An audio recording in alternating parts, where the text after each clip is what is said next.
Hi అండి, welcome back to our channel. One more video. మరొక మంచి రెసిపీతో అయితే మీ ముందుకు వచ్చేసాను. అదేనండి వంకాయ ఉల్లికారము.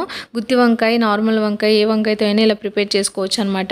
సో నేను ఆనియన్స్ అయితే ఇలా కట్ చేసి పెట్టుకున్నాను. బట్ వంకాయలు స్మాల్ సైజ్ ఉంటే బాగుంటాయి. చూసారు ఎంత చిన్నగా ఉన్నాయో స్మాల్ సైజులో. సో ఇలా ఉంటే వంకాయలు మనకి కర్రీ ప్రిపేర్ చేయడానికి చాలా అంటే చాలా బాగుంటుంది అనమాట. ఇవి కొంచెం పెద్ద సైజు ఉన్నాయి, బట్ పర్లేదు, ఓకే. సో స్మాల్ సైజే, కానీ రిమైనింగ్ అన్నీ స్మాల్ సైజే ఉన్నాయి. సో అందుకే నేను ప్రిపేర్ చేస్తున్నాను అనమాట. నేను ఆనియన్స్ అయితే ఇలా కట్ చేసి పెట్టుకున్నాను. నాకు ఎంత క్వాంటిటీ కావాలో కర్రీ దాన్ని బట్టి నేను ఆనియన్స్ కట్ చేసుకున్నాను. మీకు ఎంత క్వాంటిటీ కావాలో దాన్ని బట్టి మీరు కట్ చేసుకోండి. నెక్స్ట్ ఇందులోకి అల్లము, అలాగే వెల్లుల్లి, అలాగే కొంచెం పచ్చిమిర్చి కూడా ఇలా కట్ చేసి పెట్టుకున్నాను అనమాట. వెల్లుల్లిపాయలు ఇలా పైన పొట్టు అయితే తీసేసాను. సో ఇలా ప్లెయిన్గా అయితే పెట్టుకున్నాను.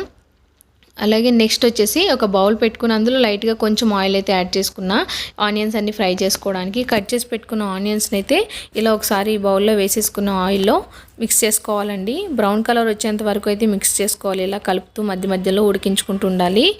ఇప్పుడు చూసారా ఇలా బ్రౌన్ కలర్లో వచ్చాయి కదా. ఇప్పుడు ఇందులో కట్ చేసి పెట్టుకున్న పచ్చిమిర్చి, అలాగే అల్లము, వెల్లుల్లి కూడా వేసుకుని కొంచెం సేపు అయితే మగ్గనిస్తున్నాను అనమాట. సో ఇలా ఫ్రై అయిపోయిన తర్వాత ఆనియన్స్ అన్నీ విశాలమైన ఒక ప్లేట్లోకి అయితే తీసేసుకోండి. ఎందుకంటే చల్లారాలి కాబట్టి తొందరగా చల్లారుతుందని చెప్పేసి. సో ఇలా ఆనియన్స్ అన్నీ బ్రౌన్ కలర్లో వచ్చేసాయి కదా. ఇవన్నీ నేను ఒక విశాలమైన ప్లేట్లోకి అయితే తీసేసుకుంటున్నాను. సో దీన్ని అయితే ఇలా మనం స్ప్రెడ్ చేసుకుంటే మొత్తము తొందరగా చల్లారిపోతుంది. మిక్సీలో వేసుకోవడానికి వేడిగా అయితే అసలు వేయద్దు, మిక్సీ పాడైపోతుంది అనమాట. ఇప్పుడు వాటర్ అయితే తీసుకున్న కొన్ని బౌల్లోకి, ఎందుకంటే వంకాయలు వాటర్లో వేయకపోతే బ్లాక్ షేడ్ వచ్చేస్తాయి. ఒకవేళ మీరు ముందే కట్ చేసుకున్నట్లయితే బ్లాక్ షేడ్ రాకుండా ఉండాలంటే కొంచెం ఉప్పు అయితే వేసుకోవాలన్నమాట. ఇప్పుడు ఈ వంకాయలను ఎలా కట్ చేసుకోవాలో చూపిస్తున్నాను చూడండి. ఇలా 4 భాగాల కింద అయితే కట్ చేసుకోవాలన్నమాట వంకాయల్ని. అప్పుడే మనకి మొత్తం స్ప్రెడ్ అవుతుంది మసాలా అనేది. సో చాలా టేస్టీగా కూడా ఉంటుంది లోపల స్ప్రెడ్ అయిన తర్వాత. ఇలా 4 భాగాల కింద అయితే మొత్తం అన్ని వంకాయలని కట్ చేసుకోండి వీడియోలో చూపిస్తున్న విధంగా. ఈ సైడ్కి గుత్తి కూడా నేను అలాగే ఉంచేసానండి, ఎందుకంటే పట్టుకొని మనం తినాలంటే ఆ టేస్టే వేరే, ఆ స్టైలే వేరు అంటారు కదా. సో అట్లా అనమాట, బాగుంటుందని చెప్పేసి నేను అలాగే కట్ చేసేసాను. బట్ నీట్గా వాష్ చేసుకోండి ఉప్పుతోటి, అప్పుడే మనకి క్లియర్గా ఉంటాయి, నీట్గా ఉంటుందన్నమాట. అండ్ నెక్స్ట్ వచ్చేసి ఈ ఉల్లిపాయలన్నీ నేను మిక్సీ జార్లో వేసేసుకున్నాను. ఆనియన్స్ ఫ్రై చేశాను కదా, అవన్నీ మిక్సీ జార్లో వేసుకుని కొంచెం సాల్ట్ అండ్ అలాగే కొంచెం కారము, కొంచెం జీలకర్ర కూడా యాడ్ చేసి ఇలా పేస్టల్లో అయితే ప్రిపేర్ చేసుకున్నాను.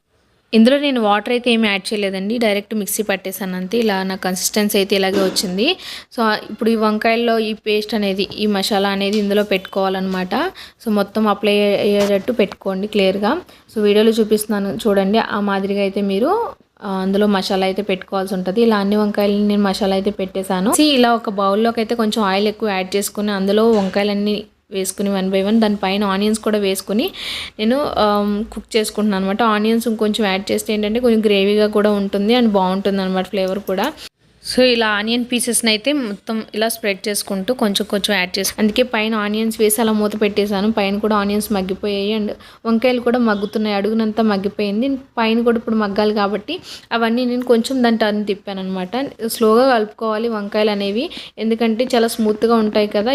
మనం గుత్తిలాగా కోసినా కూడా అది ముక్కల కింద అయిపోతుంది. అందుకే సో ఈ మసాలా పేస్ట్ కూడా నాకు రిమైనింగ్ మిగిలింది కూడా ఇలా నేను పైన అయితే వేసేసుకుని ఒకసారి అయితే మిక్స్ చేసుకుంటున్నాను అనమాట. సో అది కూడా వేసేసుకుని అయితే ఇలా కలుపుకోవాలి. మనం పైన అలాగా కలుపుకుంటూ మనం కుక్ చేసుకోవాలి. ఇప్పుడు ఇందులో కొంచెం సాల్ట్ అండ్ కొద్దిగా కారం కూడా యాడ్ చేసుకున్నాను, ఎందుకంటే ముక్కలు కూడా కొంచెం సాల్ట్ అండ్ కారం కూడా పట్టాలి కదా అని చెప్పేసి. మసాలాకి కాకుండా ముక్కలు కూడా పడుతుంది అనమాట ఈ విధంగా వేసుకుంటే. అందుకే నేను కొంచెం ఎక్స్ట్రా ఇందులో కూడా యాడ్ చేసుకున్నా. దాన్ని బట్టే మనం మిక్సీ జార్లో ఆనియన్స్లో కారం అనేది చూసి వేసుకోవాల్సి ఉంటుంది, ఓకేనా. సో ఇలా వేసుకొని నేను ఇప్పుడు దీన్ని కూడా మూత పెట్టేసి కొంచెం సేపు అయితే ఉడకనిస్తున్నాను అనమాట. కొంచెం సేపు మగ్గిన తర్వాత ఫస్ట్ అయితే ఇందులో కొంచెం కరివేపాకు కూడా యాడ్ చేసుకున్నాను. కరివేపాకు యాడ్ చేసుకుని కొంచెం సేపు అయితే ఉడికించుకోవాలి. కరివేపాకు ఫ్లేవర్ బాగుంటుంది అండ్ హెల్త్ కూడా మంచిదని చెప్పేసి ఇలా కరివేపాకు కూడా యాడ్ చేసుకున్నాను. యాడ్ చేసుకుని మూత పెట్టి కొంచెం సేపు అయితే ఉడికించాను అనమాట. చూసారా ఫైనల్గా అయితే బ్రౌన్ కలర్లో ఇలా వచ్చేంత వరకు ఫ్రై చేసుకోండి. చాలా అంటే చాలా బాగుంటుంది టేస్ట్ అయితే. సాల్ట్ ఒకసారి చూసుకుని మళ్ళీ కొంచెం కావాలంటే యాడ్ చేసుకోవచ్చు. ఫైనల్గా ఇలా అయితే కొత్తిమీర వేసుకుని గార్నిష్ చేసుకోండి. ఇంకా అంతేనండి, వంకాయ కర్రీ అయితే ప్రిపేర్ అయిపోయింది. టేస్ట్ అయితే అద్దరిపోయింది. మీరు కూడా తప్పకుండా ట్రై చేయండి ఈ రెసిపీ. అలాగే ఆనియన్స్ తోటి, ఆనియన్ మసాలాతో ఏ కర్రీ చేసినా చాలా చాలా బాగుంటుందండి. తప్పకుండా ట్రై చేయండి. కాకరకాయ కానీ, వంకాయ కానీ, ఇంకా చాలా రెసిపీస్ ఉంటాయి, అలా ట్రై చేయండి. వీడియో నచ్చితే లైక్ చేయండి, షేర్ చేయండి, సబ్స్క్రైబ్ చేసుకోండి. Thank you for watching.